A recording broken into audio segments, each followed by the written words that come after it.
ఈ వీడియో నిన్న పోస్ట్ చేయాలి, కాకపోతే వీలు కాలేదు. మేము ఇంటికి వచ్చేటప్పటికే మస్తు లేట్ అయింది.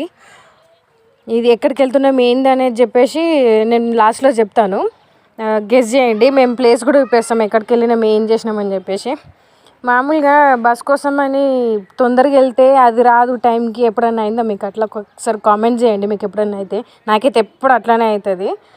టైంకి వెళ్తే అది రానే రాదు అసలు. అప్పుడు లేట్ అయితే అది అప్పుడు తొందరగా వస్తుంది. ఇప్పుడు మేము టైంకి వెళ్ళినాం, కొంచెం 5-10 నిమిషాలు ముందే వెళ్ళినాం. బస్ అస్సలు రాలేదు. ఈ కుక్కలు ఆవులు ఉంటే మేము ఆడుకుంటూ కూర్చున్నాం. ఇంకా లాస్ట్ ప్లేస్ చూపిస్తున్నాం చూడండి. ఈ ప్లేస్ గెస్ చేయండి. ఈ ప్లేస్ తెలిస్తే కామెంట్ చేయండి. అట్లనే ఎందుకు వచ్చినామో తెలిసి కూడా కామెంట్ చేయండి. చూద్దాం ఎంతమంది చెప్తారని చెప్పేసి. నెక్స్ట్ వీడియోలో చెప్తాను ఎందుకు వెళ్ళినాం ఎక్కడికి వెళ్ళినాం అని చెప్పేసి. ఇట్లాంటి వీడియోస్ కోసం మన ఛానల్ని సబ్స్క్రైబ్ చేసుకోండి. Thank you.